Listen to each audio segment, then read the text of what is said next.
Yes. And we are now recording. Yes. So that's my segue into introducing Steve Koppel. If everybody will go ahead and put yourself on mute, so we can hear Steve. One of the things I noticed, and one of the things I wanted everybody to be sure and know about, he's got this wonderful newsletter, and you just go to stevenkoppel.com, which we've sent out in several of the emails to you all. If you go there, you can sign up for his newsletter, and you get his newsletter, and you get all inspired. And one of the things that inspired me, Steve, reading the September newsletter, was you were finding the quarantine lockdown as a great opportunity to do more photography. Absolutely. Yeah. Absolutely. Yes. And I think this group, we've talked about how we have more time, but maybe we don't have the inclination or the it's sort of a spectrum of folks' reaction to this. And it's like, last thing I want to do is get out my camera. No, that's the first thing I want to do. No, I'm going through my old files. And so it's an interesting response to that. And I feel like after we hear you talk tonight, we may be re-inspired in a different way. Well, that would be wonderful if I can do that. I hope to be able to do that. So great. So Steve's going to be sharing with us about self-expression through imagery. And he doesn't mind us interrupting him whenever, but I suggest you all look at your chat button and put your I will monitor that so he doesn't have to, so he can just do his presentation. And when you have a question for him, if you go ahead and put it on that, from time to time, we will stop and see what the questions are, or certainly at the end, we'll be able to see the questions and comments. So does that make sense for everybody? All right. Well, Steve, I'll let you take it from here. Thank you. Well, thank you so much, Emily, and thanks all of you. Susan, thank you for the original introduction. I think we've had this planned for a few months now, and I've been very much looking forward to kind of sharing my story with all of you. And as Emily mentioned, this is about self-expression through imagery. So this might be a little bit different in terms of what I'm going to present. This is not really a presentation about photographic technique, although, as Emily just said, anytime you can feel free to interrupt me. And if you have questions about particular images, I'm more than happy to answer those, because I can certainly talk about the technique as much as you would like as well. Just by background, photography is a relatively new part of my life. I was a business consultant for 20 years on airplanes, traveling around the country. And I sometimes have to pinch myself when I think now about how important creative expression is in my life. And I'm going to share it with you tonight in two different ways. One is I'm going to share with you my imagery, which is almost exclusively on Cape Cod, a place where I feel a very deep sense of connection. We've been coming here with our children since they were very young. We're now permanent residents here. That is where I photograph. And I do that because of the connection I feel in this special place. I'm going to talk more about that. But I'm also going to share self-expression in a different context, and it's in regard to a nonprofit organization that I founded called EDI, which is Expressive Digital Imagery. And this really stems from a very deeply personal family situation that we had, and I'll tell you more about that when we get to that part of what I talk about. But what I really want to share is the way I think about photography. And as Emily just mentioned, as I wrote in my newsletter, it's a very unexpected blessing, this pandemic for me. The unexpected blessing of the pandemic, I should say, is me really being out so much more with my camera. Most mornings I am on the beach on Cape Cod well before daybreak. It is the way that I want to start my days. And it's not about me creating some image that is going to go in the gallery or be an image that I'm going to put on my wall necessarily or feel is some amazing combination of clouds and light. It really is more about the experience, and I'm going to share that with all of you tonight. So as Emily mentioned, please interrupt me at any point in time, and what I'm going to do now is go ahead and share my screen, and we'll begin the journey. I assume I can share my screen. Yes, great.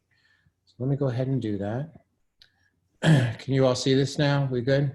Yep. Okay. So self-expression through imagery. And I love to start this talk by really sharing a couple of quotes. One is from the painter Robert Henry.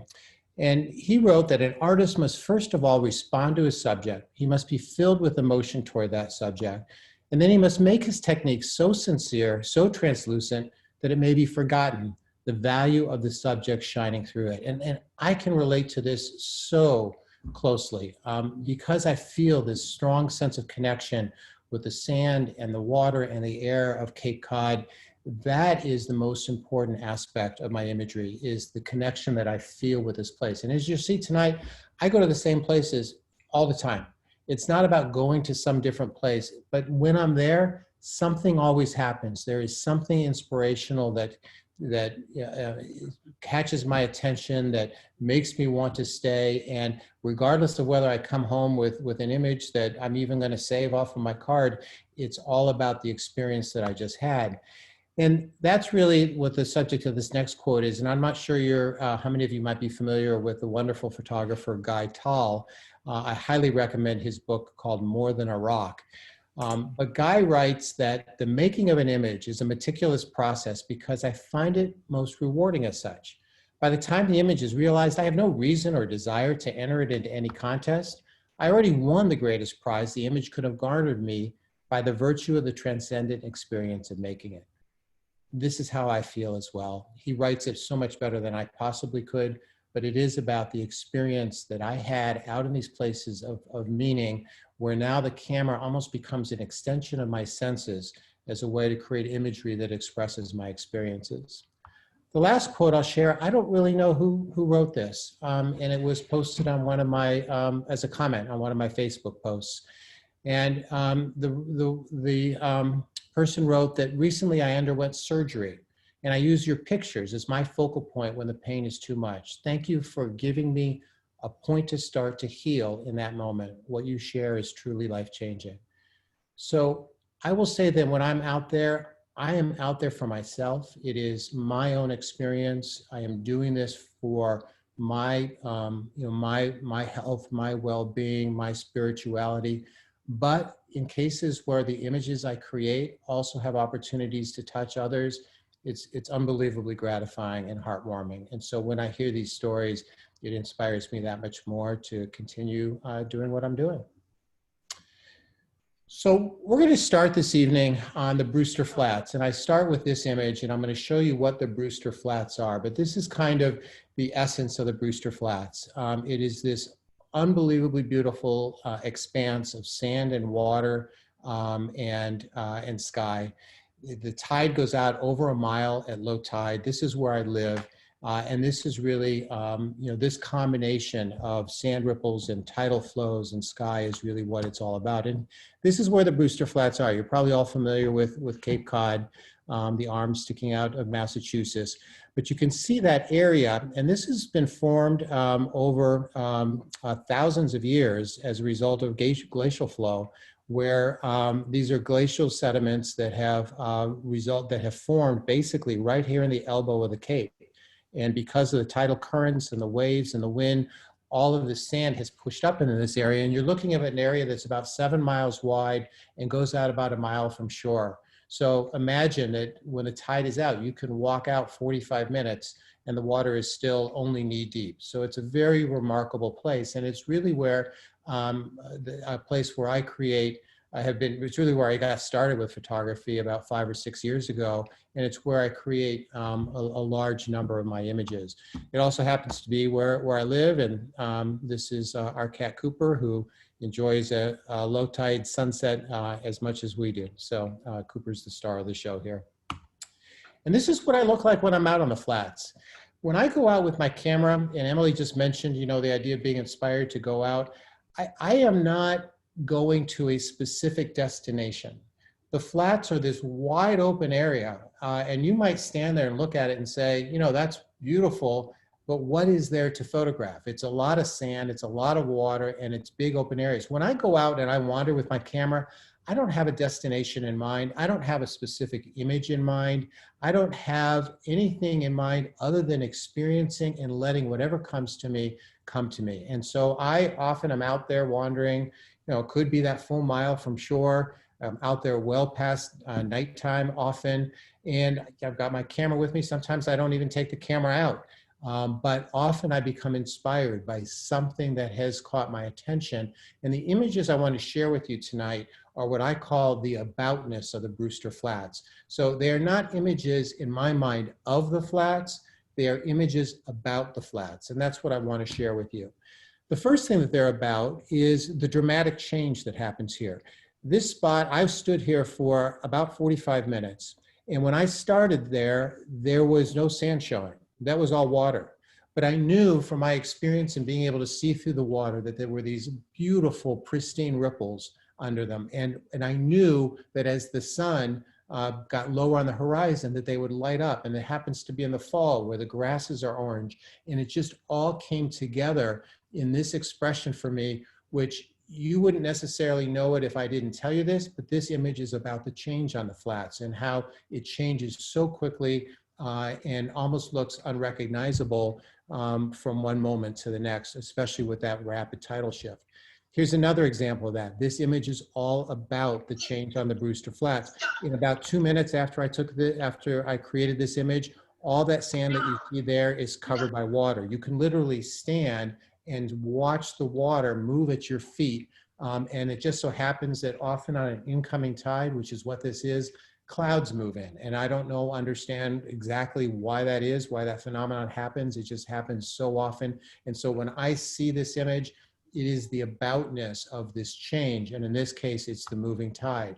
I love to follow a dropping tide at night. It's one of my favorite things to do. So as the tide is moving out, I keep moving. And guess what? You see that island that's there.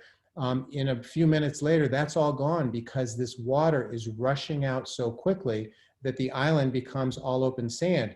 What do? I pick up my tripod and I walk out further, and I'm always looking for these elegant, graceful formations, which make the image aesthetically pleasing to me. But for the real expression here is the amount of change that happens so rapidly. One of the things I love to do is take the same composition in totally different times of the year, times of the day, different settings. This is a jetty right near my house. When I see this immediately, I know this image is from a fall blustery morning. Why? Because the prevailing winds shift in the fall to come from the north. This kind of light is a fall light. Here's the exact same scene on a summer evening. That glow that you see there is real. It doesn't show up to the human eye quite like this, but with a 30-second exposure, that's the city of Boston, about 60 miles to the north. Over on the right on the horizon are the twinkling lights of the Outer Cape. That's Provincetown and Truro. So the exact same setting in a very different time. Obviously winter, but it's not only the fact that it's winter, this is really expressing the change in the tidal patterns that happen in the winter. And you can see we get much more of an easterly flow than we do any other time of the year. You can tell that because the ice on the east side of the jetty is all jammed up. You can see ice that's flowing in the background, and then pieces of ice that have broken off over on the left. And then this final image, which I love to say, this is kind of what it really looks like. This is low tide, and this is dead low tide. You can't even see the water out on the horizon. This is on an afternoon sunset in the early winter, and you can kind of get a sense for what the flats look like when it's a lower tide. So again, the series of images that express the aboutness of the change. Seasonally, it's just unbelievably the dramatic change. And if I didn't tell you this was the Brewster Flats, you might think this is from the Arctic, and literally. There are times where it freezes like this for 2, 3, 4 weeks. And even when the tide comes in, the ice just floats above it, and then it sinks back down to the sand. Very intentionally, I've left a little sand in this image so that there is the context that this is really a tidal flat area. And when the tide recedes, it often leaves its telltale mark of these kind of beautiful, graceful, flowing lines as the tide went out. Mary Oliver said, sometimes I only need to stand wherever I am to be blessed. And I feel that way so strongly when I'm out on the Brewster Flats. So much of my imagery is really about the next kind of area of aboutness. And it's this sense of space. And an image like this is just, for me, the quintessential expression of that sense of space. And sometimes when I'm wandering, there'll be these moments where what's happening in the sand and the flow of the water and then what's the sky and the light all comes together in like this harmony. And it's like it pulls me forward. I can feel myself being out there right now when I look at this image. It expresses this idea of freedom, of space, and that's so often, again, if I went back to this place, tomorrow, it wouldn't look like this, because at each tide, all of this sand changes, as I mentioned before. I only have seen this once, where the sand formations were this pristine, this straight, and I went back here the next day. I'm thinking maybe I can, create another image, the same sort of thing, and the light will be different, and there'll be a lot of clouds, but it was gone. It was really the result of a storm just the prior evening. And it is an expression of not only the artistic, kind of ripples that you see here, but this notion of space, that I can walk these lines forever and continue exploring. This is an image that up until a couple of years ago, I would have just walked right over and made footprints through. And for an image like this, the camera is very low to the ground. I really think about this as kind of a wide angle, intimate view of the flowing sand, the flowing water, the grasses. Similar to the first image I shared with you, it is the ultimate expression of what the flats are about, with a real focus on the sense of space and freedom here.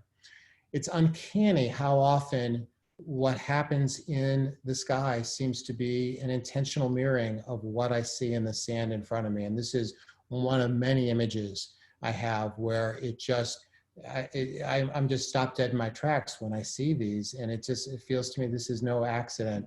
And so, you look at what's happening in the sky, I see what's happening in the sand. It was important for me to really have this expression of this flowing water, and then you can't even see the horizon. That's actually looking out to the outer part of the Cape. So there is land out there, but again, when you're out on the flats, often you can't even see it. The late Toni Morrison wrote that at some point in life, the world's beauty becomes enough. And again, it's just something, it's a quote, and her words mean so much to me. A couple of years ago, I was literally having experiences where I would see things happen out on the flats, and I wanted to get a different perspective, and particularly to be able to get higher up and look down on the flats. So, true story, I used to grab a huge ladder out of the garage and run out onto the flats, drag the ladder out there, a couple hundred feet, and stand on the top of it. And it was an utter failure. I just couldn't get high enough. So I invested in a drone, and I did that not for documentary photography, but to really have the same experience of expressing the unique aspects and the experiences that I have in this wonderful place, but from up high. And actually, you may not have noticed it, but this is a selfie. If you look at the little red dot in the bottom center, that's me actually operating the drone.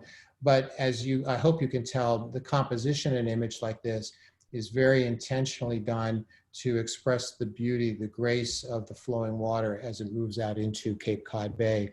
Or an image like this, which again is still the aboutness of this sense of space, where you can really see these endless sand patterns moving out to the bay that go out. This is about the sense of space, but it's also about the change that I talked about before, because a scene like this only lasts a few minutes. This is on an incoming tide, and only 5 or 10 minutes later, all those sand islands that you see there are just covered with water. So that, to me, is what is so part of what makes this so inspiring. Is I never know when I'm going to be out there, or when I put the drone up in the air, what is going to appear in front of me, and how it may be able to express the love that I have for this place. And this is the last drone image. This is a place of very personal meaning because it's a place my son and I, over the years, have gone fishing. This is the only tidal river of its kind on the flats. It's a wonderful place for fishing. You hike out about half an hour to get there. When I've been walking this area, I've always sensed these beautiful, graceful curves and colors, but until I was able to get about 200 feet in the air with the drone, I really wasn't able to express it in this kind of way. Aaron Siskin wrote, "The photography is a way of feeling, of touching, of loving."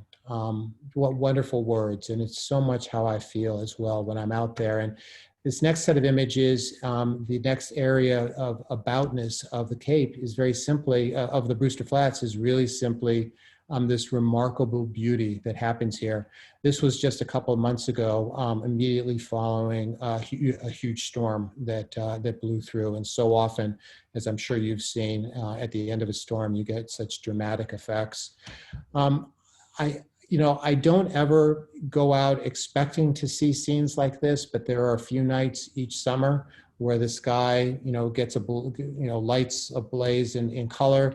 And, on this night you had a moon, and I'm also walking and trying to find beautiful ways that I can express that with the reflections and through kind of graceful areas of the shape of sand, again, to try to express this remarkable beauty. When there is no wind, there's wonderful opportunities for reflections. And often, just to talk about technique here a little bit, I will use a longer shutter speed, which will smooth out any remaining ripples that are in the water so that I can really have the reflection at my feet in front of me. And I'll spend a lot of time moving around, looking for that perfect place. And again, I'm not really thinking about anything else. I'm not feeling stressed. I'm not feeling like I'm trying to get an image that's going to go up on the wall. My entire being, my entire mindset is on an image that will express this peacefulness, this beauty that I'm feeling in that moment. And here, it's all about the reflection of this amazing sky on that evening. Was someone going to say something? No, we're good? It's uncanny how many times I see angels' wings in the sky. And this actually is a wonderful story. 3 days ago, I am represented by a gallery here on Cape Cod, and the owner of the gallery told me this image had sold to a man who had just lost his wife. And he viewed this angel's wing, and they both loved the Brewster Flats, and he viewed this as something that would, that he really talked about angels looking down on his wife who'd passed away. And so, when I hear things like that, it's just hard to express how heartwarming and gratifying it is. But so many times I see these clouds that are in the shape of angels' wings. Here's another example where it's, two of them together, or in a storm that's marching across the flats. So all of those things are, I hope, really kind of give you a sense of, how strongly I feel about just the raw beauty that is in this place. There's also mystery here. Einstein wrote that the most beautiful thing we can experience is the mysterious. And, I love being out there. And it's very dark. It's actually very dark when I created this image. And if any of you had experience with creating images at night, you'll know how wonderful it is to leave the shutter open for 30 seconds and let the camera see things that our eyes can't. It's one of the miracles of photography that I just love. And this is right outside my house, and you'd look out there, you could barely see any light. And this is what, this is how the camera is able to express that. So, and it's really, for me, a little bit of the sense of the mysterious. We get fog here a lot, and that really provides wonderful opportunities for images that, again, really kind of capture this sense of mystery here. Following a storm, this was this summer, and again, it's really a combination of the reflections and the cloud patterns that give that kind of mysterious sense to it. I don't know how many of you got a chance to photograph the comet, but we were very fortunate. It was right over Cape Cod Bay, and so it was really a lot of fun this summer to be able to do that. And then there are these remarkable moments that happen here. And again, when I'm out with my camera, I'm not expecting these to happen, nor am I going out and saying, I hope that something amazing happens in the sky tonight. But, I really, what Cartier-Bresson said, I love this. A photograph is neither taken nor seized by force. It offers itself up. It's the photo that takes you. And in my language, I don't use language like capture. I don't think of like capturing. I don't own something. It's not like I've enclosed something that I now own, which is kind of how I think of the word capture. I much prefer to think of being offered beauty, to be offered these amazing senses of feelings that I can then express with my imagery. And that's really what Cartier-Bresson's quote means to me. And there's just a few images I would share here that are examples of that. And these are rare. These kinds of moments don't happen that often, but when they do, I accept these gifts graciously. And yes, I click the shutter and I keep these images, but it's not about who I am where I'm trying to get these amazing dramatic images. I love when it happens, but honestly, I am just as happy where it's a night with blue sky and I happen to see some amazing sand pattern in front of me. This is one of those moments I've only seen once ever. With the ice that I showed you before melted after about 3 or 4 weeks of putting pressure on the sand, and it melted all in one afternoon. And it left these patterns in the sand that almost looked like like lunar landscape. And the next day it was all gone. It was washed away by the tide, and I've never seen that kind of thing since. Or these amazing flocks of birds that gather in the fall. It's happening right now as well. And then the last area of aboutness of the Brewster Flats that I'd share with you are just these amazing textures and patterns and colors that often are wonderful to express in abstract forms. And this is an image and a composition that I've created hundreds of times. And this might be one of my favorites. Talk a little bit about technique. I'm using just a very subtle amount of camera movement here to really kind of accentuate the abstract areas and the kind of the different colors and the patterns that you see here. But this is the view from my deck looking out across the flats out to Cape Cod Bay. Here's another view of those patterns. And this is, I didn't even realize that these sand swirls really existed until I was able to, this is actually done with a drone about 50 feet in the air. This again is really an expression of these amazing patterns that happen here. Here's one that's similar to the first one I showed. You can still see the kind of the abstract lines and the colors in the sand patterns. And then obviously this one cloud gave me a wonderful opportunity to turn it into a very different type of image. With the drone, I can look down and see these. I mean, it's like these are pieces of abstract art that could be, in my mind, in a wonderful art gallery. And these aren't created by me. These are created by nature.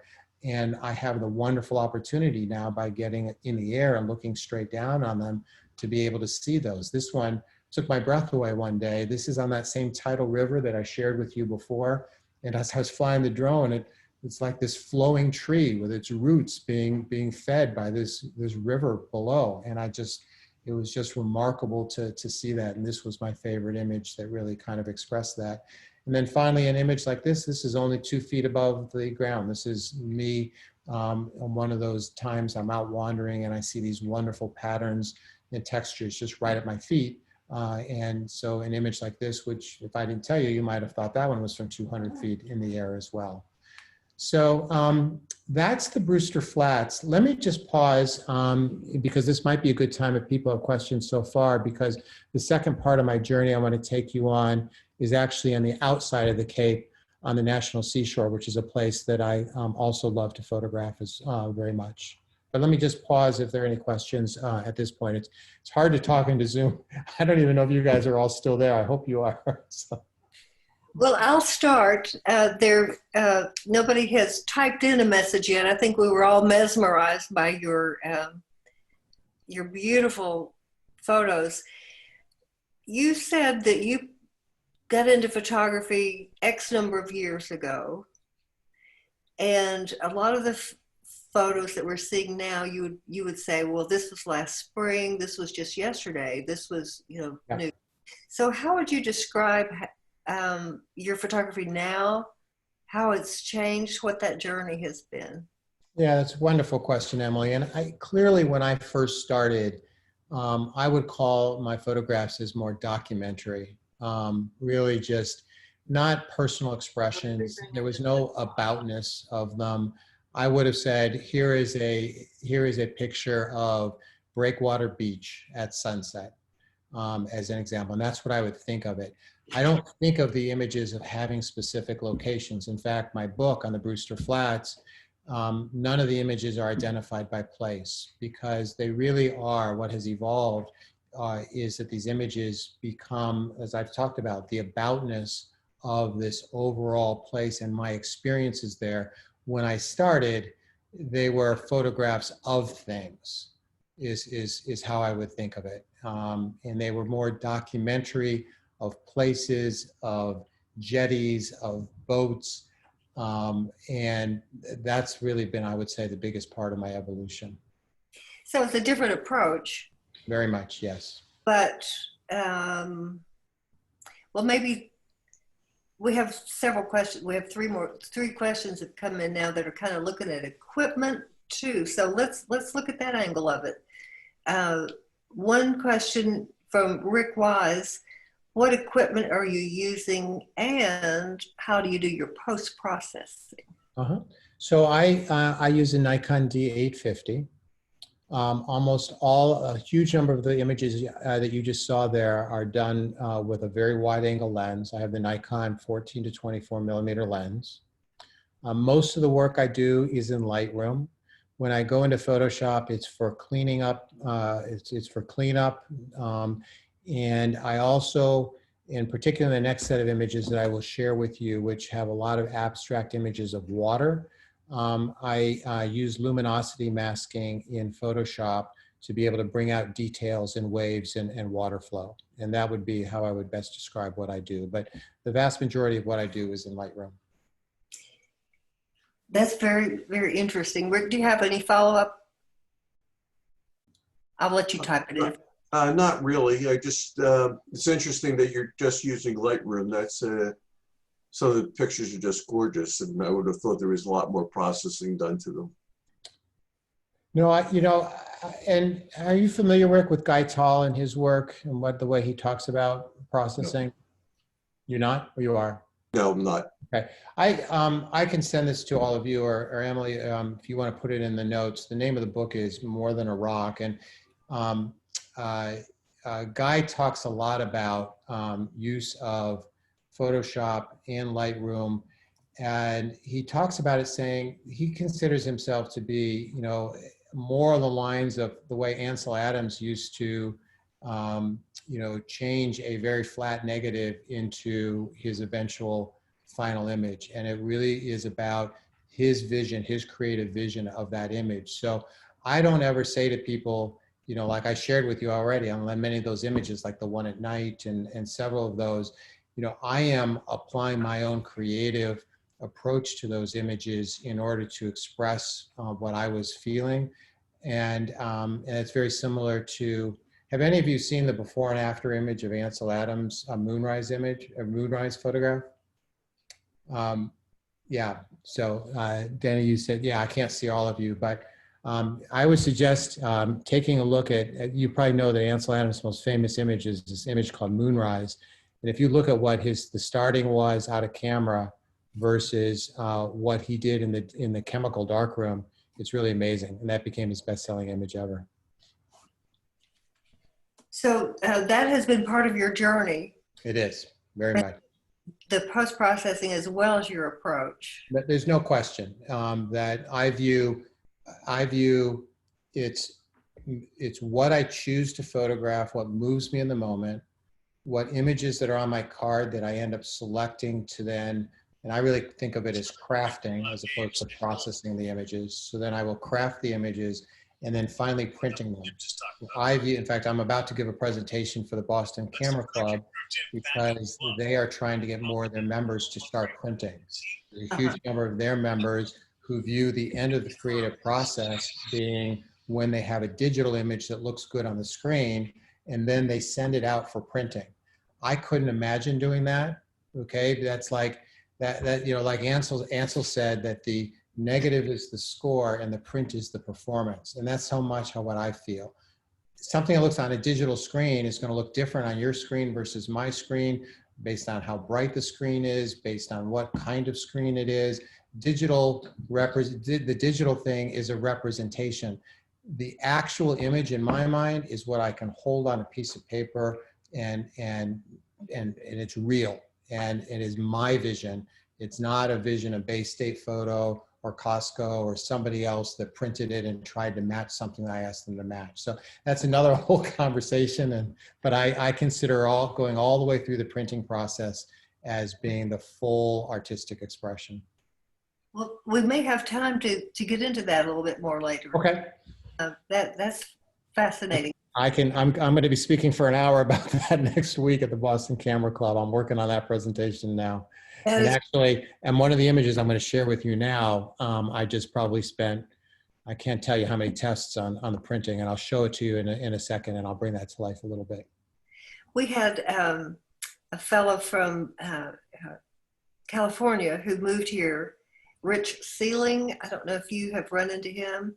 No. But he was of the Ansel Adams, and when Photoshop came along, he was one of the first to ever even try it, and now that's kind of, so he talked to us about printing, and he said many of the same things you're saying about realizing your vision, and not just handing it off. Well, the one thing, yeah, Emily, and one thing I say to people, and we took a survey of the people for the Boston Camera Club, and the number one concern they have is that the print doesn't match the screen. What I'm going to say to them is, why are you using the screen as the thing to match? Why wouldn't what you're trying to match be your own creative vision? Right. So the end question should be, does this print that I can hold in my hand, this real piece of paper with ink on it, that can't be changed by anybody else, right? It doesn't matter if I put it in, if I send it in the mail to you, Emily, or if I, look at it in my own place, the light might be different, but the print it can't be changed. Why wouldn't the question be, does that print match my creative vision, what I wanted to express in that image? Not, did it match my digital screen, which is probably totally different than yours. So that's just my way of looking at it, and I hope to inspire as many people as I can to kind of adopt that way of thinking. That is, so a lot of times, if you just have the right question, and that is a key. And so asking how does this print match my vision is a much more interesting question than does this print match what I see on the screen. Very helpful. Yeah. A couple of other questions. Mary Rice asks, what kind of ND filter do you use, and what's your favorite wide angle lens?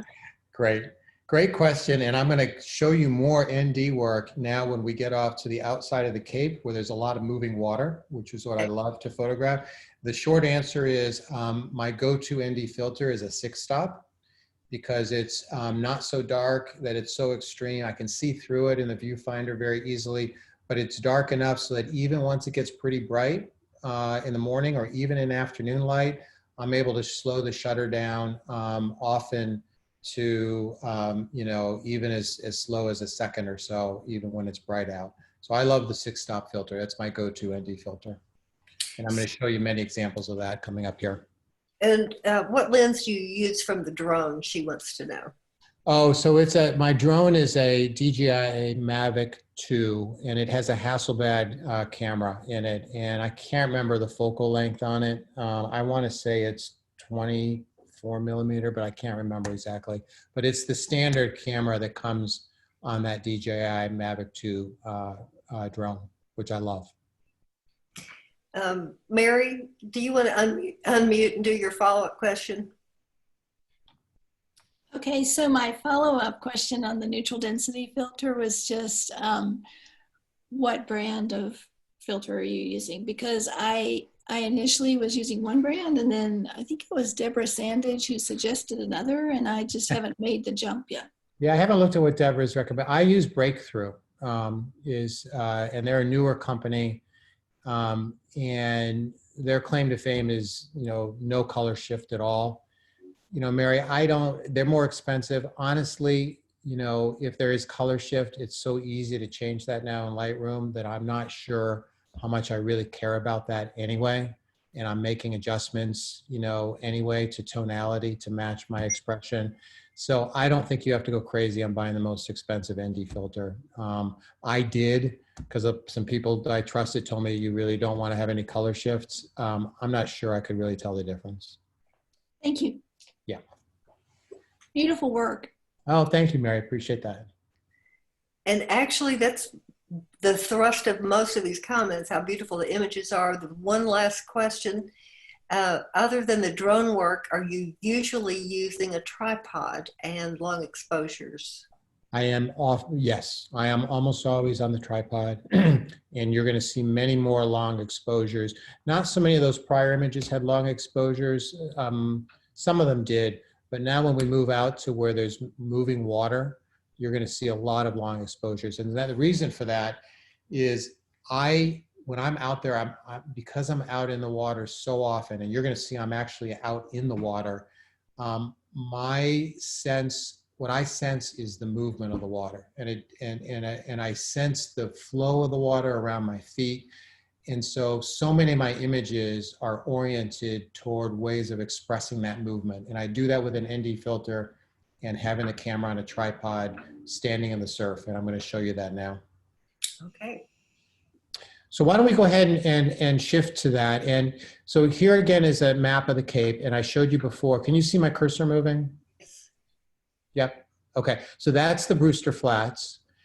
And now I'm going to take you to the National Seashore, which theoretically goes all the way up here to Provincetown and all the way down here to Chatham.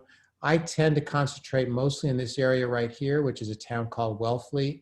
And I do that because it gives me wonderful opportunities, not only for pristine surf, but also wonderful dunes as well. And I have the option to sometimes include those dunes in my images.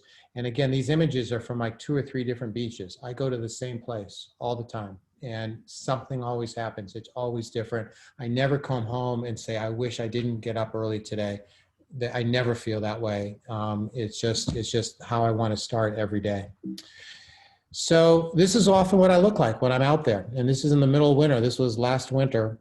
I'm usually by myself. On this day, I went with a friend and he photographed me. I'm in waders. It's very cold out. I've got hand warmers on and I'm in the surf, and I am in the surf all the time. And the reason for that is I want to immerse myself in these scenes.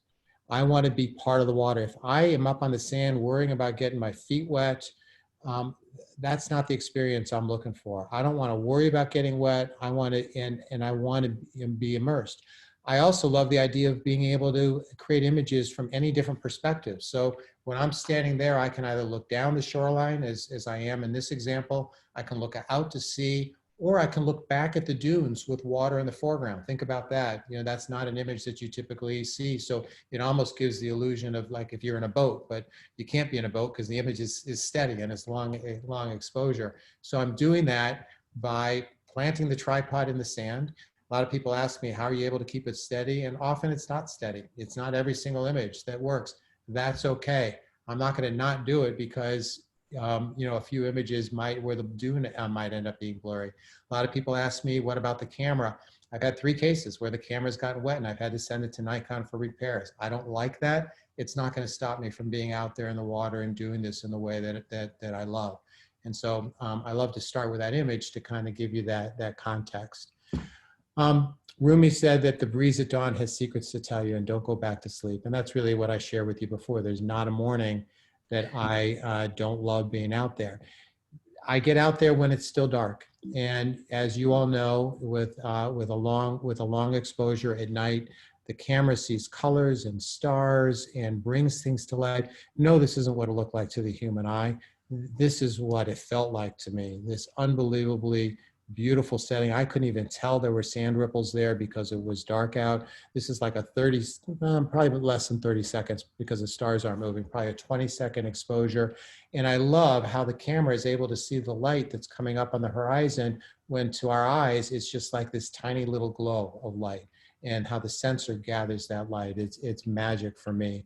And this is another example. No, this isn't how it looked like to the eye, but this is my perfect expression for that moment. I couldn't even tell that all those clouds were out there in that way. And I love any image where I can really see this glowing light coming up on the horizon, and at the same time that there are stars. And here, because it's a longer exposure, everything that's going on in the water in front of me is all smoothed out. And that's what I want to have happen in an image like this, because this is all about the peace and tranquility of that moment. I've been running retreats this year for the first time. It's been a wonderful experience, and I love the idea of sharing with people who come to the beach all the time and say, I don't know what there is to photograph. I've been here all the time, and if there's not something amazing happening in the sky, then I don't know what to photograph. One of the things I suggest is, why don't you try a 30-second exposure? Try a really long exposure and see what happens. And then people they start getting giddy with excitement when they see how everything just looks so peaceful. You see these reflections coming through on the water that you never would have. You see moving clouds. It is expressing movement that our eyes aren't able to see. There are sometimes I'll arrive, and again, when I say that, I never know what to expect. If the tide is low, sometimes there are these really wonderful sand patterns. I don't generally ever feel stressed when I'm out there. I will admit that one thing I do get angst about is not making footprints in an area that I'm then going to want to photograph later. So I'm always trying to figure out where I'm going to stand while the light is in a certain way, and where to get a perspective where I'm not making footprints. So I admit to that I am guilty of sometimes, feeling angst in those kinds of settings. Here's another example though, and from a technique point of view, the camera is about 4 inches off the ground. This is very wide angle. I call it the intimate wide angle. And when you get that low, and you have these sand patterns, you can get wonderful reflections as well in the sand. Lauren Isley said, if there's magic on this planet, it's contained in water. I love photographing water. And there's nothing more that I would want to photograph than water. Why? Because the images that I create can only exist because of me and my own creative vision, and they can never be repeated. I can't say that if I go, and I've been to Antelope Canyon in Arizona, and I've been to some beautiful landmark places. They don't move me like photographing water. I would rather be in a place like this, where I'm going to the same place day after day, and you might walk there and say, this is just a regular beach. For me, there is endless opportunities for creative expression there. And here's an example of that. I create so many images where my entire focus is on these wonderful brush strokes of nature, of the water flowing on the sand. And what I do is I position myself in what I call the spots of greatest opportunity, where I see interesting combinations of waves that might be merging together, or a cutout in the sand where there is some churning of the water. And in this case, this was this happening where one wave is coming in and another wave is receding, and you get this wonderful outline of kind of the water on the outside of this whole fanning effect. While I'm here, I am experimenting with all kinds of different shutter speeds, because if it's too fast, then you don't get these wonderful flowing, graceful brush strokes. If it's too slow, it looks mushy. And because I've done this so many times, it's like intuitive to me. My fingers are just gliding on the controls of the camera as I'm looking at each image. And by the way, I'm working in live view. I'm not bending over. I don't know if you've noticed in that picture of me out in the water, I'm not bending over, squinting into the viewfinder. Why? Because I want to be comfortable. I don't want to be bent over, being a slave to the camera. I want to be standing there, and not, I wasn't in that other image, but in the summer, in my shorts, with a tripod in front of me, with the water at my feet, being entirely comfortable and immersed in the scene. And then as each new image is popping up in the screen, as I'm seeing what it looks like at a certain shutter speed, I'm making adjustments, and then I'm tracking the next wave as it comes in. So this is the kind of image that I love to create, for that exact reason.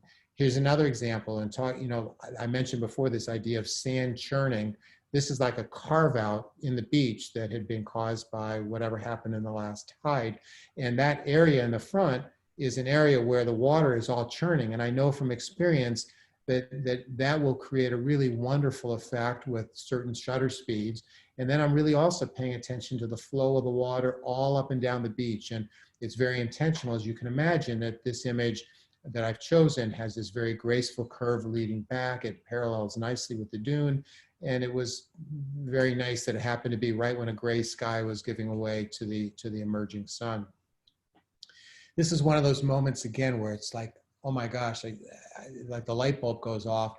Here, there was the water was very calm, and the waves would come in, and before they would recede, there was like this moment of equilibrium where the water was all gathering itself before heading back out to sea. And on one of the images that I created, and I'm looking at it on the screen, I hope you see it here already, the water looked like the clouds. It looked like there were clouds in the water.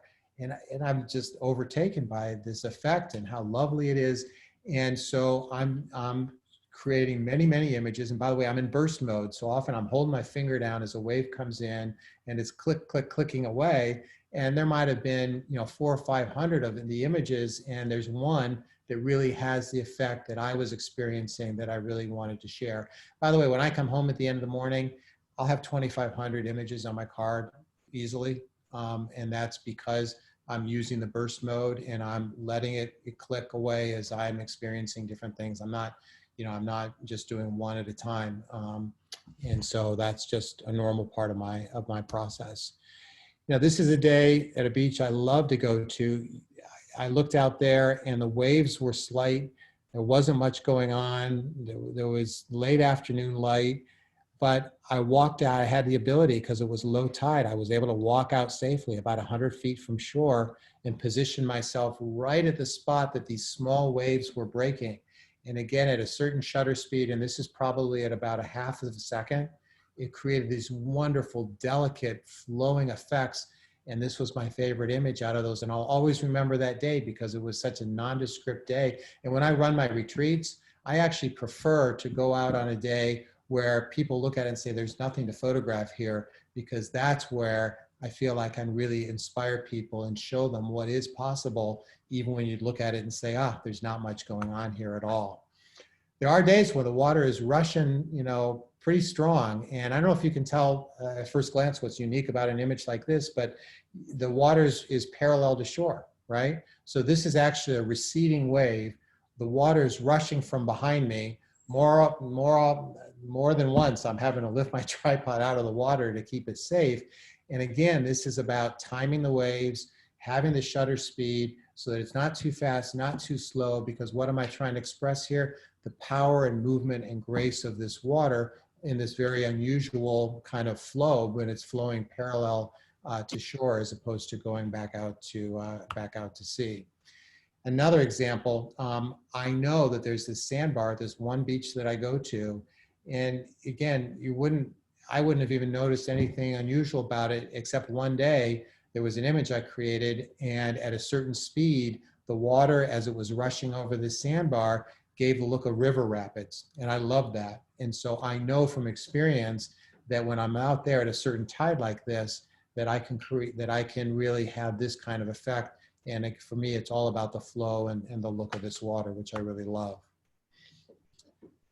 Emerson said, I'm sure you've seen this quote before, adopt the pace of nature, her secret is patience. And waves are something I love to photograph. They do take a lot of patience. And one of the things that I have developed as a technique that is something that I specialize in is this idea of panning the camera along with the waves. Many of you have, I'm sure, seen panning images of like, a motorcycle rider where you move the camera at the same speed as the motorcycle or the car so that is in focus and everything else is blurred. This is the same concept with a wave, except the difference is it's panning with the wave at the same time that there is a slower exposure. And why is that? Because I not only want the waveform to be distinct from the background and everything else blurred out, but at the same time, I still want to express the movement of the water inside the wave. So this is an example of that, and it's a particularly moving one for me because I was so enamored with the light that day, and I love how the light is dancing on the top of the wave. And this is something that I love to do. And here's another example. There's this moment, and our eyes can see it, but we can't really see it like this. When we watch a wave come in, we can see the wave crest and the middle of it begin to crash down. But our eyes can't really express and feel the whole sense of movement and the beauty and elegance of this. And that's what I'm all about in creating images like this. So the question before about ND filter, all these images you've just seen have ND filter of about a 6 stop. And that's allowing me about a half second, sometimes a quarter second, up to a half second for images like this. And the movement that you see here is a combination of the movement of the wave itself, and then I'm also moving the camera at the same time in order to create this kind of effect. So again, you know, endless opportunities with water in different ways of expressing its movement. This is a recent image. This is just from about a week ago, and you know, it's become one of my favorite images. It's this idea of, you know, the water looking like clouds, like heavenly clouds, and this effect. For an image like this, and something I started this year, I started using an underwater casing for my camera. So I'm actually standing out in the waves, about waist deep. I'm holding the camera very low to the water. I'm experimenting with different shutter speeds. And on this particular day where there's this, you know, wonderful haze in the air, the water ended up looking like clouds. And this is the image, Emily, that I mentioned before for printing. I probably spent a week getting this print right with multiple iterations. Why? Because I have in my mind a very specific way I want those colors in the sky to blend together, the right amount of blue, you know, moving into the area where the sun is. I have in my mind, you know, and the digital image doesn't look nearly as good as the print, okay, because I've given it this love and care. In the water, I want it to look literally heavenly, with graceful flowing shapes, but I don't want it to be so washed out that you can't sense the movement and feel it at the same time. So I gave this a lot of attention and care, and now I have the print that is my vision. I'm going to print it for myself. It may end up in a gallery, I don't know, but it's really for me about this kind of wonderful moment that I experienced out there, you know, in the surf. Dorothea Lange, as you're probably familiar with this quote, takes an instant at a time, altering life by holding it still. Love that. And that's so much what I think about. You know, again, when I'm out there, I mentioned before the ability to compose the dunes along with the water. This is, you know, an example of that. This is a moment that'll never repeat, where there's a storm moving in and the light is lighting up the dune. Here, it's a very different shutter speed. This is not so slow. I know from experience that when I'm at 1/20th or so, I can get this kind of almost like a fireworks spray effect, and you're going to see another one of those images like that as well. With the underwater housing, I've been able to experiment with things like this, and this is all brand new. You're seeing a lot of my newest work.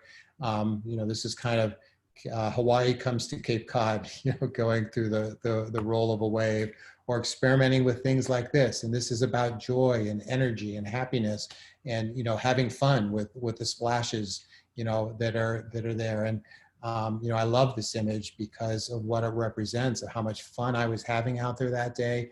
The air was crisp, the water was crashing, I was totally safe. I mean, this is like a foot of water, but I'm down low where kind of these waves were kind of ending their life and doing their final crash. And the idea that I could capture the spray going through the air was wonderful.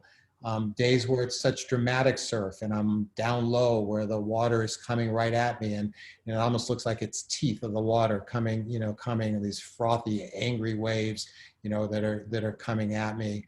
I talked about the firework effect. I'm not even sure how this happened. It'll never happen again when I'm out there, you know, where you get this one splash in the middle of, you know, it wasn't a particularly crazy day with the water.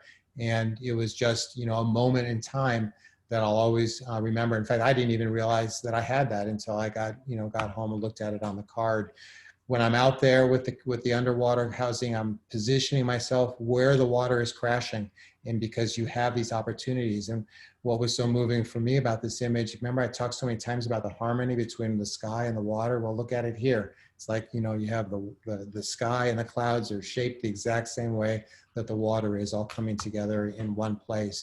Sometimes there's dancing water, you know, right at my face, and some of it lit up in beautiful ways. So, you know, those are just some of my more recent images that is kind of a new area that I'm exploring with the water. But I thought I would share those because I think they are just, you know, indicative of just the endless creative possibilities that I feel when I'm out there with the water. So that was the last image that I wanted to share, and I hope I haven't gone too far over my time because I want to talk about EDI as well. But let me just pause because I know I've been going through a lot here, and hopefully we're all still good.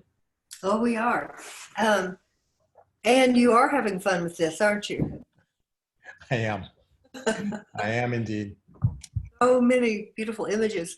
The only question, people are loving your new images with the water. One specific question, practical question, what sort of maintenance do you have to perform on your tripod? I give it a great bath when I get home.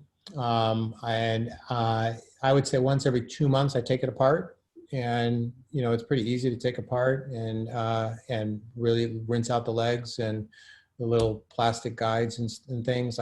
My tripod is by Really Right Stuff, and it's done great. So I've had no problems. I do not worry about the tripod getting wet. Ann Richardson asks, how do you keep, oh, wait a minute. Derwin, did that answer your question? If it does. Yes, I was more concerned about the sand than the water. You know, Joey, there doesn't get that much sand inside the tripod. Yeah, good. You know, it's tough for the sand to get in there. Sometimes it does, but you know, that thorough cleaning that I give it every couple of months takes care of it. Yeah, good. Thank you. Yeah. And Ann Richardson, if you have a follow-up, just unmute and ask, wants to know, how do you keep the water droplets and the related spots off the front of the underwater housing? Good old-fashioned spit. So I had to learn this myself, but you literally, with saliva on the outside of the dome, if you coat the lens with saliva and then you dunk it in the water and you leave it in the water, when you now take the dome out of the water, there is a very thin coat of water that stays on the lens. And so it's like crystal clear. So that is the secret. Wow. Yeah. It doesn't always work. Sometimes in different temperatures, I have trouble with it, but that's the general idea.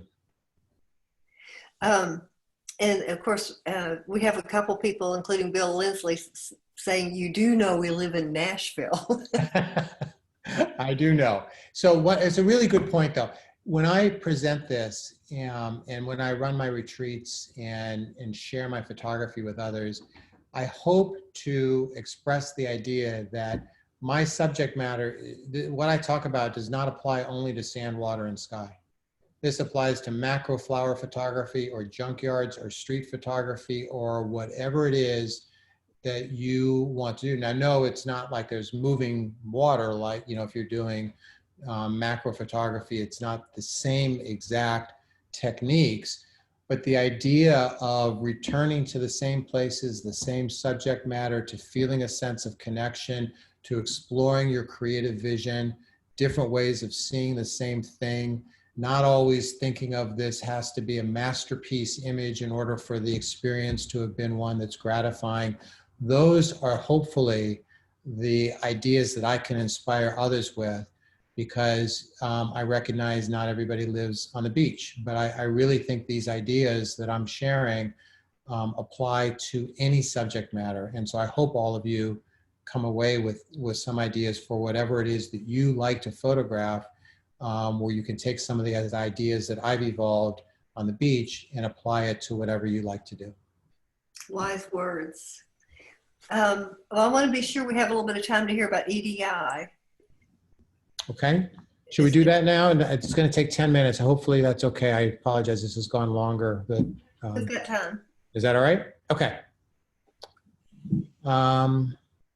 Oh, so, and this was a lot of the images you've seen here are in a couple of books that I've just published that I'm very proud of, and I donate all the profits to charity, both the EDI Institute that I'm going to tell you about now and the Association to Preserve Cape Cod. And Emily was kind enough to mention my newsletter as well. So that's it for the advertising. So had to get that in. Expressive digital imagery is all about enhancing self-expression and connection for patients and caregivers. And I shared with you a little bit about my story before, where we had a medical challenge in my family, and very unexpectedly, I began to realize, particularly of my images of the Brewster Flats, became so inspirational, so important and therapeutic for me. And that's what gave me this idea of bringing the same power of expression through imagery to anybody, regardless of whether they felt that they were artistic or creative or could hold a camera straight. I happen to be on the board of a major cancer institute here in Boston called Dana-Farber. And so I brought this idea to Dana-Farber. We had iPads and we used Snapseed. You probably all know Snapseed as a photo editor, not at all made to do what I experimented with. And we just let people create images that express some aspect of their journey with cancer. And the results were so powerful, where people took pictures of a plant or the back of their hand or the fabric on the chair, and then they made changes to it as a way of expressing something about their journey with cancer.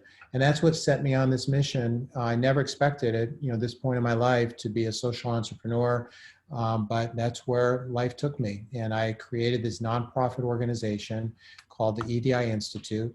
These are some of the organizations we now work with. I'm very proud that we've worked with thousands of people who created many, many images in leading medical organizations across the country.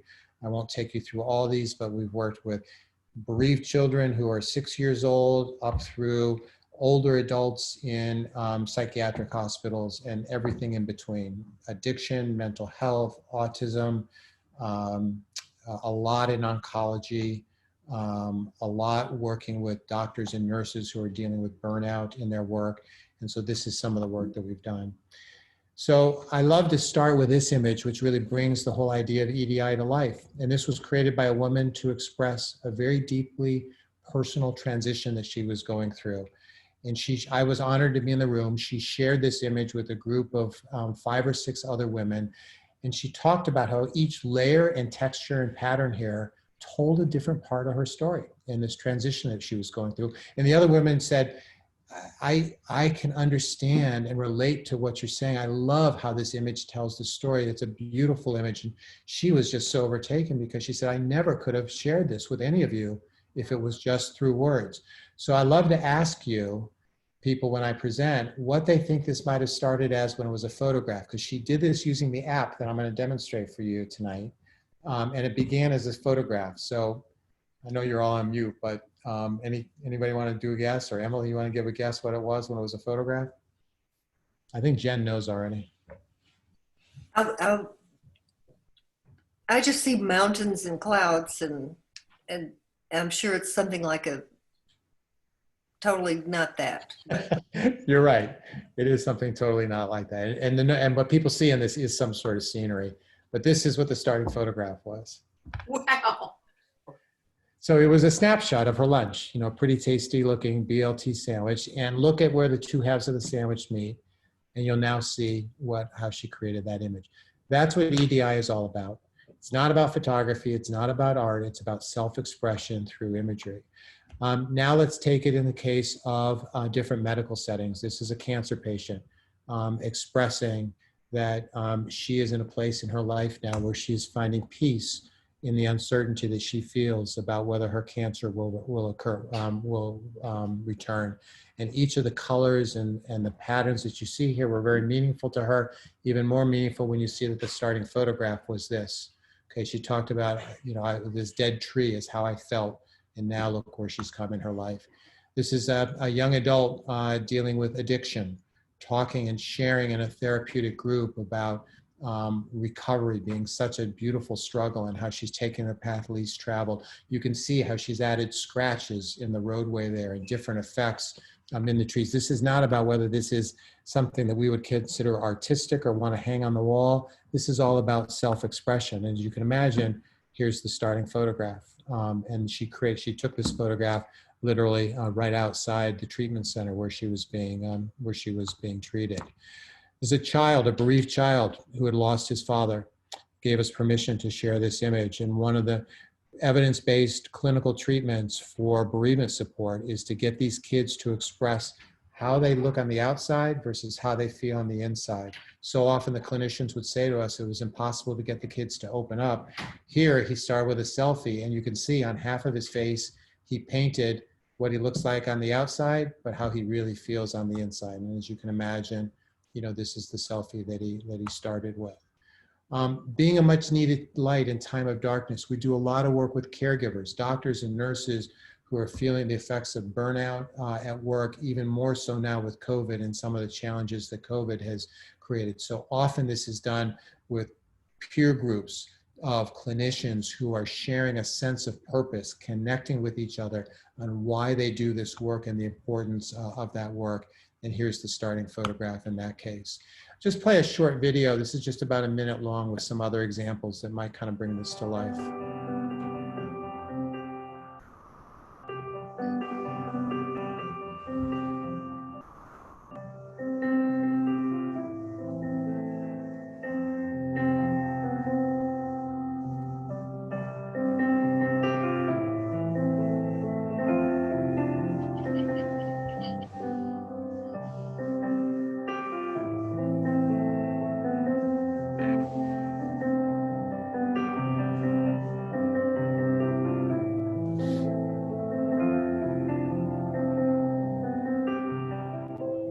So as you can imagine, there's personal stories behind each of those images in all kinds of different settings. And I just hope you get an idea. And some of them are pretty poignant. Afraid to die, afraid to live, what a way to exist. But, very, very real feelings that certain people have when they deal with various challenges in their life.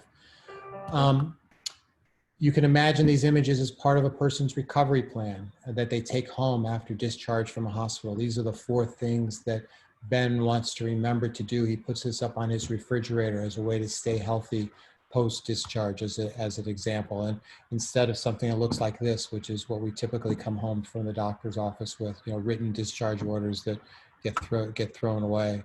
We're doing a lot of work now in the area of COVID where caregivers look like this.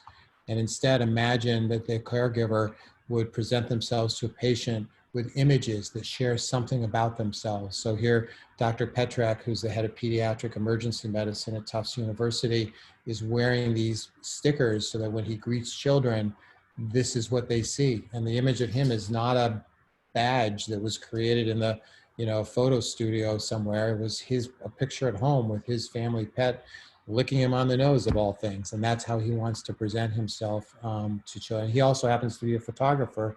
And the second image is his own image that he's changed in a way to tell a story. What I'll do, actually, let me see.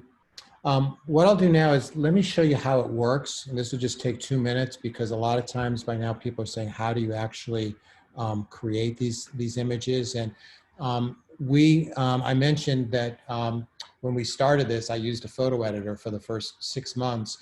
But from that, we learned how people go through the process of self-expressing. And we've developed an app that only takes about 2 minutes to learn. As I mentioned, it's been used by kids very young, older adults who have never used an iPad before, who say, I don't know how to do anything technical, and everything in between. And I'm going to show you how easy this is and how people have created all the images that I've shared with you. And I'm going to do it by creating an image that tells my own story of the gratification that I feel now through this work that we do with EDI. So the way this works, and this is basically on the Apple Store, and people load it onto their iPhones and their iPads. And you start by pressing on Load Image. And then you can either pick an image that is in our standard library or from your own camera roll. So I'm going to pick an image in the library in this case. And I want to tell the story of this very unexpected path that I'm on now with EDI. And if I go to the library, I will see we've loaded it with about 200 different nature images, pathways. Each one of these images has a certain reason in being here.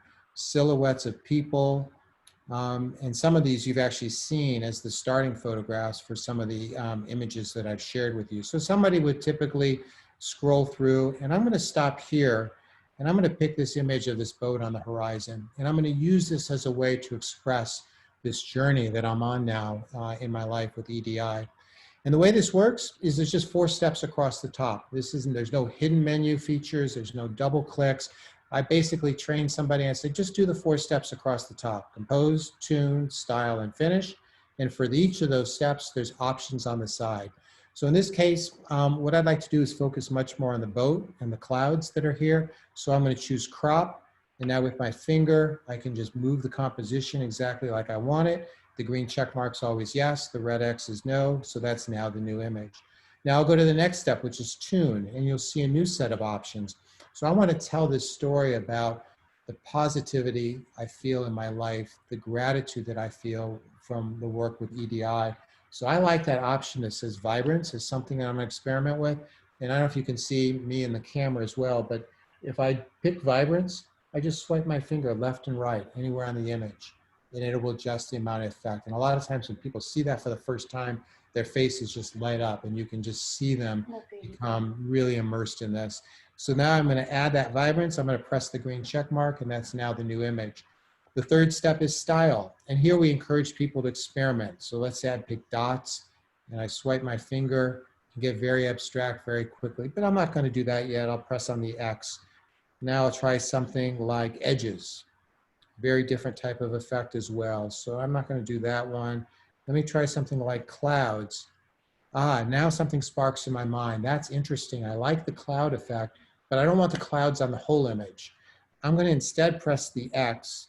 And this time when I pick clouds, if you notice in the top left, there's 2 different modes. There's the paint can mode, which spills the effect on the whole screen. So when I swipe my finger, it put the clouds on the whole screen. But if I pick the brush, now with my finger, I'm going to paint clouds. And what I want to do is I'm going to surround the boat. And those clouds are really going to help me tell the story of this much darker place that I was in my life where we had this challenge. And I love now how the boat is now pointing out to these beautiful clouds over on the right, on the horizon, the color that's there emerging from a much darker place in my life. So I love that story. I'm going to press the green check mark. And as the final step, I'm going to go to finish. And you've noticed that all the images just have a few words that express something about them. And so the first option is caption. And I'm going to speak into the iPad here with the dictating to do it quickly. I'm going to press that. An unexpected path. Well, it almost got it right.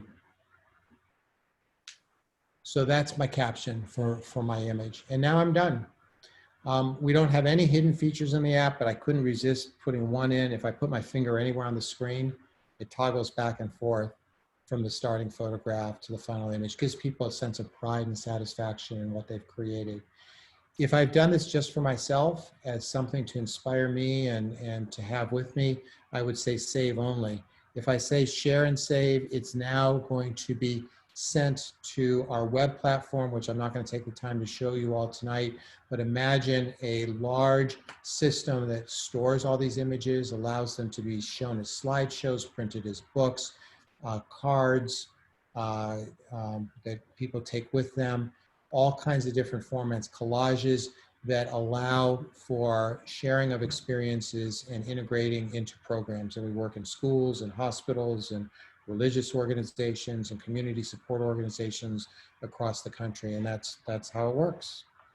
So hopefully, I think that is pretty much the last thing I would basically share is if you want to learn more, this is our website. I gave a TED Talk about this 3 years ago, maybe, well, I think 2017, I gave a TED Talk about that.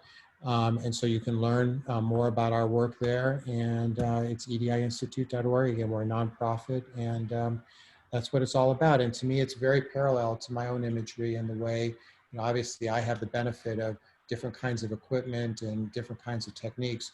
But at the end of the day, the kinds of things that are happening here is all about self-expression for these people, just like it is for me. So it's a real parallel.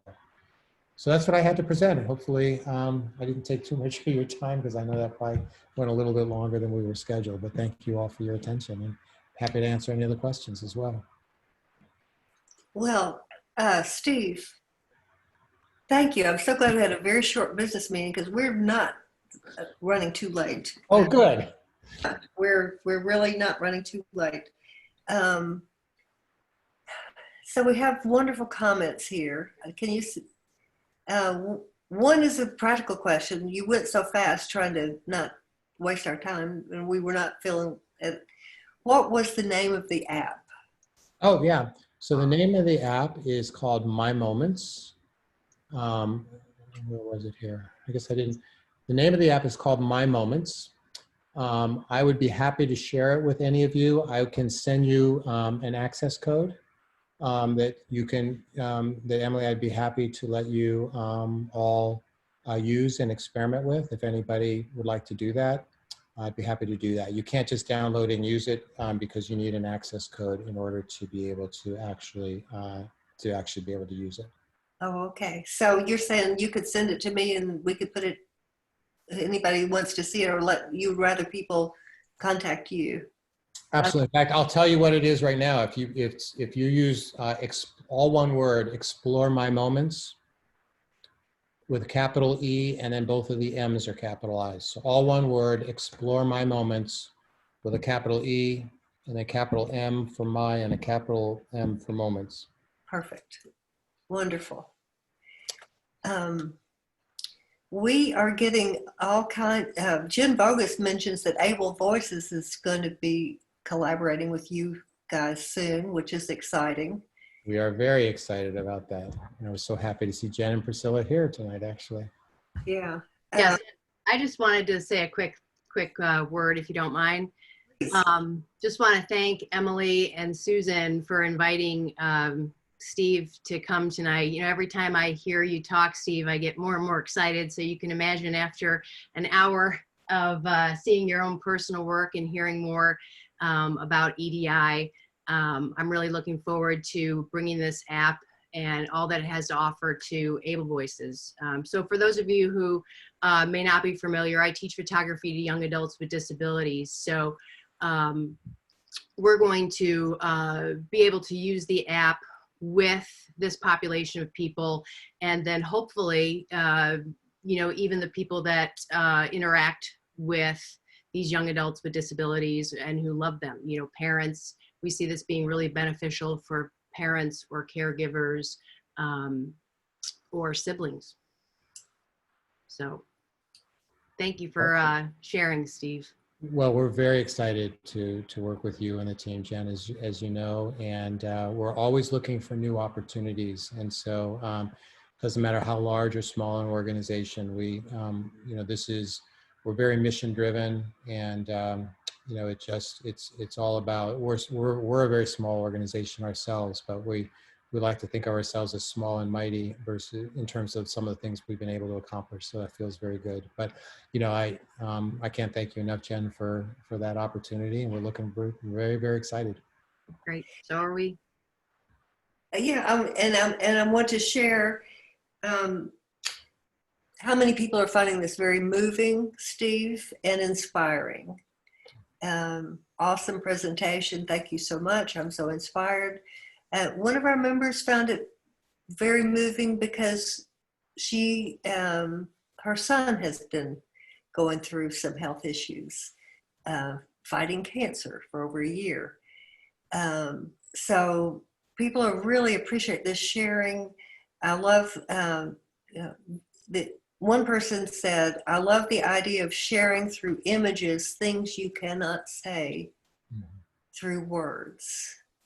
It's amazing how powerful that is. And I never really had an appreciation for that, but we hear that so many times, often for people who've been in treatment and in various kinds of like word-based treatment programs, where, you know, they get asked the same questions over and over again. And they'll say, I'm sick of talking about that. We hear that a lot in addiction treatment. Don't ask me again why I'm using or what it feels like to use, but ask them to create an image that expresses you know, those same feelings and emotions, and it's a whole different thing. And Yes, yes. it's really been very special to see. And I've had, you know, young men who would appear to be rebellious and would never want to do something like this. And when they get the opportunity to share in this way, they become so emotional and so thankful, and it's really heartwarming. So I believe at the core of all of this is this wonderful ability to communicate through images that often is so difficult through words. And now through this, what we've developed here, you don't have to be artistic. You don't have to have supplies. You can use your iPhone. And that's why very intentionally we don't talk about this as art or photography, because for so many people say that's a barrier. Don't tell me to draw something or paint. I can't do that. But anybody can do what I just shared with you with that image that I created. And that's what's been so wonderful. Susan, Yes. you must have something you want to add. Just because I You look unmuted like. myself. Yeah, I do. You know, I really appreciate, Steven, what you're doing. And it piqued my interest because, you know, I've dealt with words most of my, you know, many words all my life.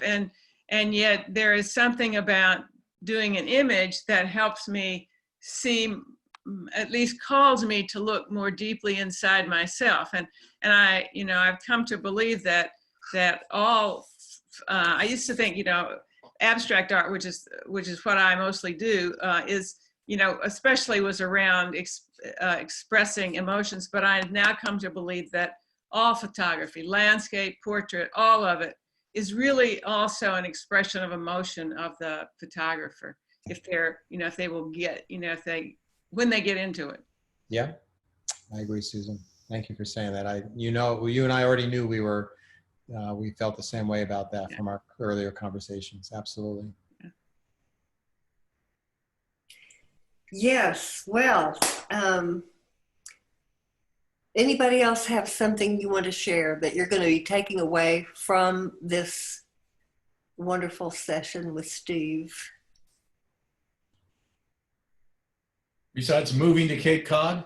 Brewster Flats in particular? You know, I will tell you how many people who even live on the Cape don't know where the Brewster Flats are. Every week I get some message from somebody who's coming to Brewster and say, can you tell me where the flats are? And they already live on the Cape, or they've been coming to Brewster. And I just have to laugh because literally it's any beach in Brewster. I mean, it's any, you know, you basically get on 6A, which is the main road, and turn left. And a lot of people don't realize it because they'll come see the water when it's high tide. And at high tide, it's just water. It's Cape Cod Bay. So it's really amazing how many people who are even local don't know about the Brewster Flats. So it was very meaningful to me when I published that book. And I've had so many people come to me, you know, so appreciative because it's meant so much in their lives like it has in ours. People who really know it and have had their kids on the flats. Imagine how wonderful it is as a kid to run out there and there's tide pools and you can't get lost, right? The parents don't have to worry about anything because, you know, you can see your kid a half mile away on these flats. It's an amazing place for so many families. And your response right there spoke to some of the things you were talking about early on, just the changes and time passing and observing and being receptive. Yeah. Absolutely. And seeing things that aren't necessarily obvious. Hopefully that came through in what I was presenting, and that, you know, it's not about the nights where there's just amazing things happening. It's almost too obvious. I mean, those are fun nights. Those are not my most memorable experiences. It's more when I, you know, come across some pattern or some mirroring between the sky and the sand, or some wave at a certain speed that really makes it look like I showed heavenly. Those are the moments that really move me. The others are wonderful when they happen, but it's not what photography for me is about, which is why even when the forecast calls for gray skies and no waves, I'm still out of bed. I still go. And that was a great quote to leave us with. Who was it that said you're never going to regret getting out of bed? Rumi said, Rumi said, don't, oh, what he said, I kind of forget the exact words. There's secrets, here, I'll look at it. But yes, that was the Rumi quote that I shared with you. He said, the breeze of dawn has secrets to tell you, don't go back to sleep. Yeah, yeah. So we want to thank you. This has been very rich. And I feel like we're going to be staying in touch, and hope that EDI comes to Nashville. Well, we are. Well, We we are. you know, 4 dozen friends ready to host you and thank you in person. So. And actually, in that regard, we have had conversations at Vanderbilt. In fact, we were very close to beginning a relationship at the hospital there, right when COVID hit. Oh yeah, well, And see, so if any of you have connections or can help us re-engage at Vanderbilt, we would appreciate that. we have got a couple of Vanderbilt people in the group, and Okay. So yeah. Well, at the appropriate time, I am not shy. I will talk to anybody anytime about all this. So it doesn't matter. I love to do it, as you might be able to tell. So any connections would be much appreciated.